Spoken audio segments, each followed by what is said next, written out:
Hello दोस्तों, मैं अमित कुमार सिंह आपका अमित सिविल सर्विसेज एकेडमी में बहुत बहुत स्वागत करता हूं।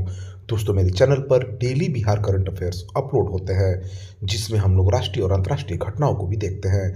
इसमें मैं आपको दोस्तों 6 अखबारों का निचोड़ शामिल करता हूं, जिसको पढ़ने के बाद आपका एक भी न बिहार करंट अफेयर छूटेगा, न राष्ट्रीय अंतर्राष्ट्रीय खबर। दोस्तों, मैं आज आपके लिए 14 और 15 फरवरी 2024 के सभी इंपॉर्टेंट बिहार करंट अफेयर्स लेकर हाजिर हूँ। तो चलते हैं आज के पहले क्वेश्चन की तरफ। जो मेरे चैनल पर नए हैं, चैनल को जरूर सब्सक्राइब करिए, दोस्तों में शेयर करिए। वीडियो का पीडीएफ आप जाकर मेरे Amit civil services academy Telegram channel से प्राप्त कर सकते हैं। वीडियो टेलीग्राम चैनल का लिंक मैं डिस्क्रिप्शन में दे दूंगा। दोस्तों, बिहार के वित्त मंत्री सम्राट चौधरी ने वित्त वर्ष 2024-25 के लिए कितने करोड़ रुपए का बजट पेश किया है। देखिए दोस्तों, बजट का मैं सेपरेट वीडियो लाऊंगा, लेकिन मैं इसमें कुछ बजट की झलकी आपको दिखाऊंगा, इसमें सारी चीज़ आपको बताऊंगा। तो देखिए, वित्त मंत्री सम्राट चौधरी ने वित्त वर्ष 2024-25 के लिए 2,78,725.72 करोड़ रुपए का बजट पेश किया है, लगभग 2.79 लाख करोड़ का। ठीक है। आर्थिक विकास की गति आज देश में सबसे तेज है। ठीक है, आर्थिक विकास की गति में बिहार सबसे तेज है। इस बार बजट का आकार 2,78,725.72 करोड़ रुपए का है। ठीक है, जो पिछले वित्तीय वर्ष से 16,840.32 करोड़ रुपए अधिक है। यह वृद्धि 6.43% है। ठीक है, पिछले बजट के अनुसार बिहार के आर्थिक विकास की गति आज देश में सबसे तेज है।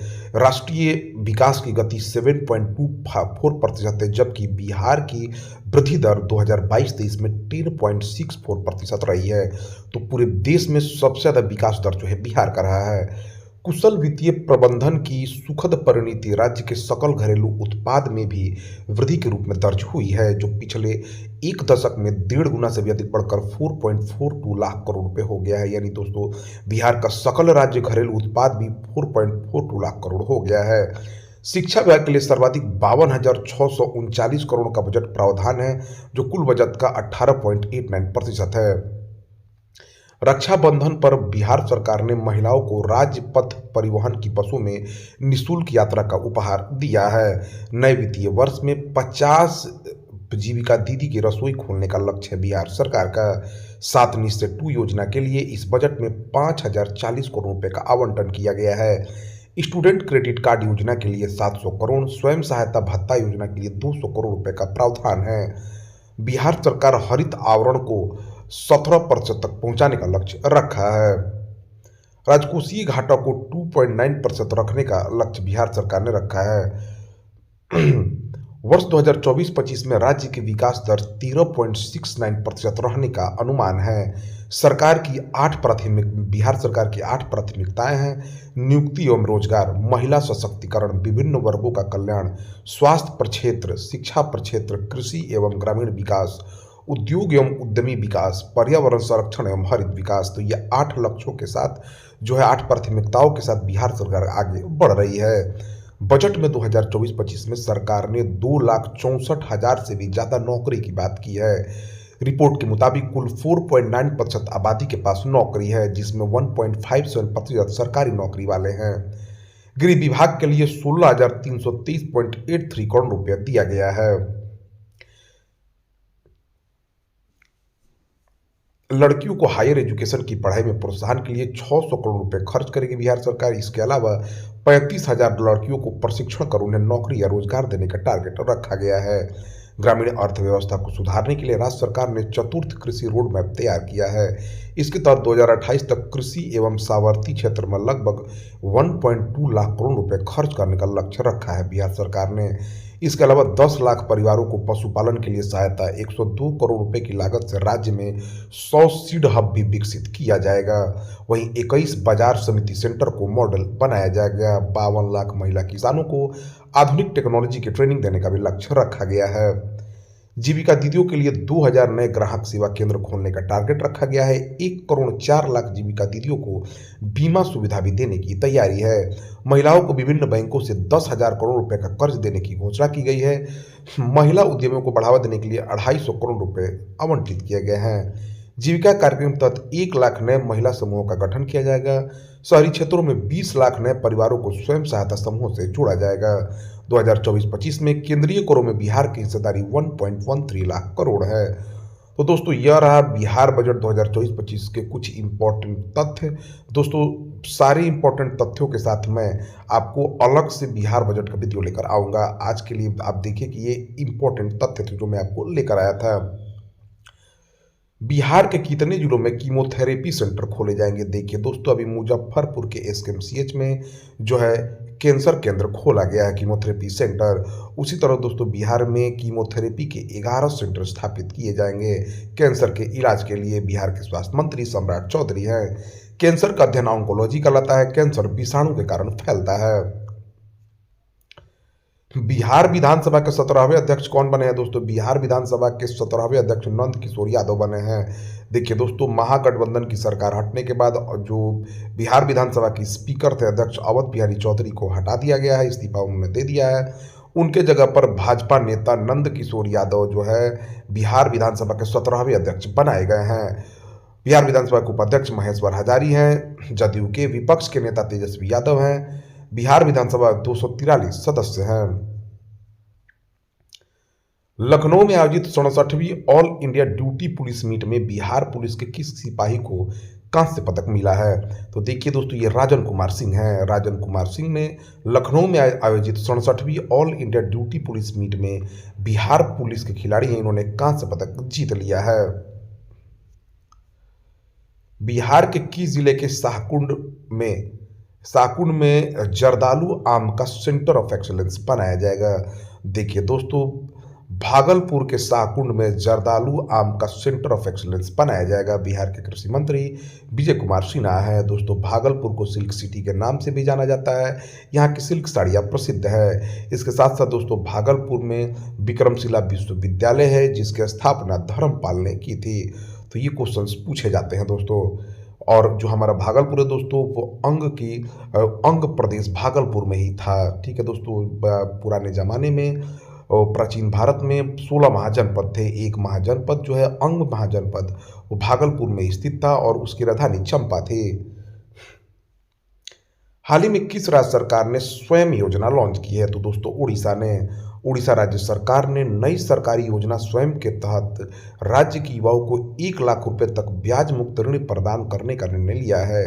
इस योजना के तहत पूरा खर्च राज्य सरकार उठाएगी। इस योजना के तहत राज्य के 18 से 35 वर्ष तक के युवा पात्र होंगे। इसके तहत 2 वर्षों में 672 करोड़ रुपए खर्च किए जाएंगे। उड़ीसा के मुख्यमंत्री नवीन पटनायक हैं। उड़ीसा के राज्यपाल रघुवर दास हैं। जनवरी महीने के लिए ICC men's player of the month का अवार्ड किसने जीता है? तो दोस्तों वेस्ट इंडीज के खिलाड़ी इंटरनेशनल क्रिकेट काउंसिल ने वेस्ट इंडीज क्रिकेट टीम के तेज गेंदबाज समर जोसेफ को जनवरी महीने के लिए player of the month award से सम्मानित किया है। जोसेफ ने ऑस्ट्रेलिया दौरे पर टेस्ट सीरीज में कमाल का प्रदर्शन किया है। समर जोसेफ पुरुष ICC player of the month का अवार्ड जीतने वाले वेस्ट इंडीज के पहले खिलाड़ी हैं। महिला वर्ग में आयरलैंड की Amy Hunter player of the month का अवार्ड जीती है। हाल ही में काजी नींबू को किस राज्य के राजकीय फल के रूप में मान्यता दी गई है? तो दोस्तों असम के कृषि मंत्री अतुल बोरा ने घोषणा की है कि काजी नींबू को असम के राजकीय फल के रूप में मान्यता दी गई है। यह नींबू की किस्म का एक फल है। काजी नींबू को पहले ही जीआई टैग मिल चुका है। पिछले 2 वर्षों में इस फल को मध्य पूर्व सहित कई देशों में निर्यात किया गया है। असम के मुख्यमंत्री हिमंत बिस्वा शर्मा है। असम के राज्यपाल गुलाब चंद कटारिया है। असम की राजधानी दिसपुर है।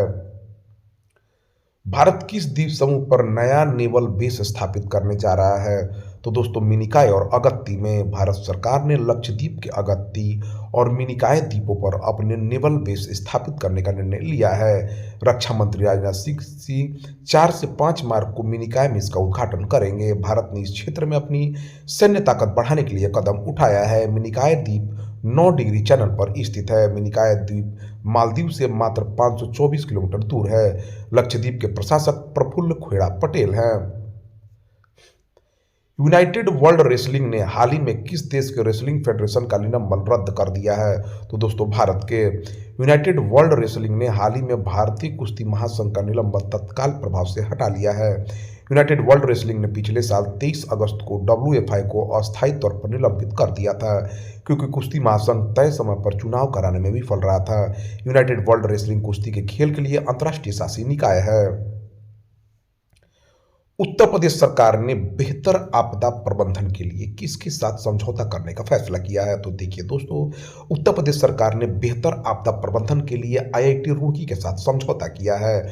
इस एमओयू पर हस्ताक्षर राहत कार्यालय, आयुक्त कार्यालय और आईआईटी रुड़की के बीच किया जाएगा। इसका उद्देश्य आपदा आने से पहले हताहतों की संख्या को कम करना और लोगों को सुरक्षित स्थानों पर स्थानांतरित करना है। उत्तर प्रदेश के मुख्यमंत्री योगी आदित्यनाथ हैं। उत्तर प्रदेश के राज्यपाल आनंदीबेन पटेल हैं। गुप्तेश्वर फॉरेस्ट किस राज्य में है, जिसे राज्य के बायोडायवर्सिटी हेरिटेज साइट के रूप में नामित किया गया है? तो दोस्तों, उड़ीसा राज्य सरकार ने हाल ही में गुप्तेश्वर फॉरेस्ट को राज्य के चौथे बायोडायवर्सिटी हेरिटेज साइट के रूप में नामित किया है। उड़ीसा जैव विविधता बोर्ड के अनुसार यह क्षेत्र 608 जीव प्रजातियों का निवास स्थल है। गुप्तेश्वर फॉरेस्ट उड़ीसा के कोरापुट जिले में स्थित है। दोस्तों, कोरापुट जिले में भालू बहुत अधिक मात्रा में पाए जाते हैं। भारत और यूएई के बीच आपसी सहयोग बढ़ाने के लिए कितने मुद्दों पर समझौता हुआ है? देखिए दोस्तों, भारत और यूएई के बीच 7 मुद्दों पर समझौता हुआ है। भारत और संयुक्त अरब अमीरात ने मंगलवार को 7 समझौतों पर हस्ताक्षर किया है। इनमें एक द्विपक्षीय निवेश संधि, भारत मध्य पूर्व यूरोप इकोनॉमिक कॉरिडोर पर इंटर गवर्नमेंट फ्रेमवर्क समझौता और पेमेंट सिस्टम को जोड़ने वाला एमओयू शामिल है। तो देखिए दोस्तों, वो 7 एमओयू कौन कौन से हैं जान लीजिए। पहला, इलेक्ट्रिकल इंटरकनेक्शन और व्यापार के क्षेत्र में सहयोग पर समझौता ज्ञापन पर हस्ताक्षर हुआ है। ऊर्जा सुरक्षा और ऊर्जा व्यापार सहित ऊर्जा के क्षेत्र में सहयोग के नए क्षेत्र खुल जाएंगे इससे। भारत पश्चिमी एशिया आर्थिक गलियारे पर भारत और संयुक्त अरब अमीरात के बीच एक अंतर सरकारी ढांचागत समझौता हुआ है। इससे क्षेत्रीय कनेक्टिविटी को आगे बढ़ाने के लिए भारत और यूएई के बीच सहयोग को बढ़ावा मिलेगा। तीसरा जो समझौता हुआ है दोस्तों, वो डिजिटल बुनियादी ढांचा परियोजनाओं में सहयोग के लिए समझौता ज्ञापन पर हस्ताक्षर हुआ है। इससे तकनीकी ज्ञान, कौशल और विशेषज्ञता को साझा करने में सुविधा मिलेगी। चौथा समझौता दोनों देशों के राष्ट्रीय अभिलेखागार के बीच सहयोग प्रोटोकॉल के लिए हस्ताक्षर हुआ है। यह प्रोटोकॉल अभिलेखीय सामग्री की बहाली और संरक्षण सहित इस क्षेत्र में व्यापक द्विपक्षीय सहयोग को आकार देगा। पांचवा दोस्तों, विरासत और संग्रहालयों के क्षेत्र में सहयोग के लिए समझौता ज्ञापन पर हस्ताक्षर हुआ है। इससे दोनों देशों के बीच व्यवसाय को बढ़ावा मिलेगा, जिसका उद्देश्य लोथल, गुजरात में राष्ट्रीय समुद्री विरासत परिसर में सहयोग करना है। छठवां दोस्तों, त्वरित भुगतान प्लेटफॉर्म यूपीआई और आनी यूएई को आपस में जोड़ने के बारे में समझौता हुआ है। इससे दोनों देशों के बीच सीमा पार लेन देन की निर्बाध सुविधा मिलेगी। सातवां दोस्तों, घरेलू डेबिट या क्रेडिट कार्डों और जैवान यूएई को आपस में जोड़ने पर समझौता हुआ है। इससे पूरे संयुक्त अरब अमीरात में रुपये की सार्वभौमिक स्वीकृति बढ़ेगी। 14वां क्वेश्चन दोस्तों, भारतीय मूल की महिला और United state agency for international development की किस प्रशासक को सामंता पावर का सहायक बनाया गया है? तो ये सोनाली कोरडे हैं दोस्तों। भारतीय मूल की सोनाली कोरडे और United state agency for international development की प्रशासक को सामंता पावर का सहायक बनाया गया है। United state agency for international development United states government की एक इंडिपेंडेंट एजेंसी है, जो मुख्य रूप से नागरिक विदेशी सहायता और विकास सहायता के लिए प्रशासन के लिए जिम्मेदार है। प्रधानमंत्री नरेंद्र मोदी ने 14 फरवरी 2024 को कहां पर बने भव्य हिंदू मंदिर का उद्घाटन किया है? तो दोस्तों, संयुक्त अरब अमीरात में। यह मंदिर यूएई की राजधानी अबू धाबी में स्थित है। मंदिर का निर्माण बोचासन वासी अक्षर पुरुषोत्तम स्वामीनारायण संस्था यानी बीएपीएस ने करवाया है। यह 700 करोड़ रुपए की लागत से बना है, 27 एकड़ में फैला हुआ है। यूएई के राष्ट्रपति शेख मोहम्मद बिन जायद अल नहयान ने इस जगह को दान में दिया था। बीएपीएस एक ऐसी संस्था है जिसने दुनिया भर में 1100 से ज्यादा हिंदू मंदिरों का निर्माण कराया है। किस देश ने हाल ही में आपातकाल की घोषणा की है? तो त्रिनिदाद एंड टोबैगो ने। त्रिनाद एंड टोबैगो सरकार ने तेल से भरे एक जहाज के दुर्घटनाग्रस्त होने को देखते हुए आपातकाल की घोषणा की है। यह तेल दोस्तों 15 किलोमीटर इलाके में फैल गया है। त्रिनाद और टोबैगो दक्षिण अफ्रीका के एक दोहरे द्वीप वाला कैरिबियाई देश है जो वेनेजुएला के पास स्थित है। इसकी राजधानी पोर्ट ऑफ स्पेन है। यहाँ का करेंसी त्रिनाद एंड टोबैगो डॉलर है। यहाँ की ऑफिशियल लैंग्वेज इंग्लिश और प्रधानमंत्री कीथ रोवेले हैं। किस देश ने अपने पर्यटन को बढ़ावा देने के लिए जंगफ्राउ जोक में मशहूर आइस पैलेस में भारतीय भाला फेंक एथलीट नीरज चोपड़ा की पट्टिका लगाकर उन्हें सम्मानित किया है? तो दोस्तों स्विट्जरलैंड ने जंगफ्राउ जोक में मशहूर आइस पैलेस में भारतीय भाला फेंक एथलीट नीरज कुमार की पट्टिका लगाकर उन्हें सम्मान दिया है। ठीक है। भाला फेंक एथलीट नीरज चोपड़ा वर्तमान में भाला फेंक में ओलंपिक और विश्व चैंपियन है। जंग फ्राउंग जोक को यूरोप का शिखर भी कहा जाता है। नीरज चोपड़ा को 2024 में पद्मश्री मिला है। किस राज्य सरकार ने लाडो प्रोत्साहन योजना शुरू की है? तो राजस्थान सरकार ने। राजस्थान की भजन लाल शर्मा सरकार ने प्रदेश भर में लड़कियों की सुरक्षा और उनकी सहायता के लिए लाडो प्रोत्साहन योजना लागू करने का ऐलान किया है। इसके अंतर्गत गरीब परिवार में लड़कियों के जन्म पर उसके माता पिता को 1 लाख रुपए की आर्थिक सहायता दी जाएगी। राजस्थान के राज्यपाल कल्याण मिश्र हैं। पेटीएम ई कॉमर्स ने अपना नाम बदलकर क्या रख दिया है? देखिए दोस्तों, पेटीएम ई कॉमर्स ने अपना नाम बदलकर पाई प्लेटफॉर्म्स कर लिया है।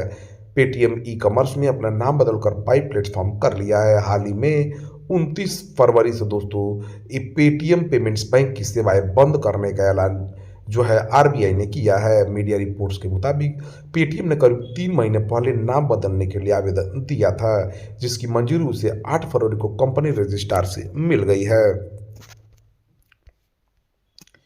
पेट्रोलियम कॉर्पोरेशन लिमिटेड ने ग्राहकों को क्यूआर कोड वाले सिलेंडर सुविधा देने के लिए देश में अपनी तरह की किस पहली सेवा को शुरू किया है? तो उसका नाम है दोस्तों प्योर फॉर श्योर।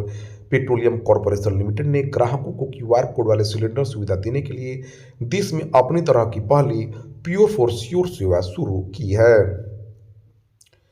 भारत के सर्वोच्च न्यायालय ने किस बॉन्ड योजना को असंवैधानिक घोषित कर दिया है? तो दोस्तों चुनावी बॉन्ड योजना को भारत के सर्वोच्च न्यायालय ने चुनावी बॉन्ड योजना को असंवैधानिक घोषित कर दिया है। ये योजना केंद्र सरकार द्वारा राजनीतिक फंडिंग में पारदर्शिता बढ़ाने के लिए राजनीतिक दलों को दिए जाने वाले नकद दान के विकल्प के रूप में 2018 में शुरू की गई थी। सुप्रीम कोर्ट ने माना है कि नागरिकों को सरकार को जवाबदेह ठहराने का अधिकार है और चुनावी विकल्पों के लिए राजनीतिक दलों की फंडिंग के बारे में जानकारी महत्वपूर्ण है। किसकी अध्यक्षता में 16वें वित्त आयोग की पहली बैठक जवाहर व्यापार भवन जनपथ नई दिल्ली में आयोजित की गई है? तो दोस्तों 16वें वित्त आयोग के अध्यक्ष डॉक्टर अरविंद पनगड़िया की अध्यक्षता में 16वें वित्त आयोग की पहली बैठक जवाहर व्यापार भवन जनपथ नई दिल्ली में आयोजित की गई है। अरविंद पनगड़िया को 16वें वित्त आयोग के 4 सदस्यों के साथ अध्यक्ष नियुक्त किया गया है। वो पहले नीति आयोग के उपाध्यक्ष थे। संविधान के अनुच्छेद 280 के तहत वित्त आयोग का गठन राष्ट्रपति द्वारा प्रत्येक 5 वर्ष या उससे पहले किया जाता है। तो दोस्तों यह रहा 14-15 फरवरी 2024 के सभी इंपॉर्टेंट बिहार करंट अफेयर्स राष्ट्रीय तथा अंतर्राष्ट्रीय घटनाओं के साथ। दोस्तों इस वीडियो का पीडीएफ प्राप्त करने के लिए आप हमारे Amit civil services Telegram channel को सब्सक्राइब कर लीजिए। आप जाकर दोस्तों मेरे चैनल के डिस्क्रिप्शन लिंक में भी वीडियो के डिस्क्रिप्शन लिंक में भी आपको टेलीग्राम का लिंक मिल जाएगा। तो thank you for watching my videos.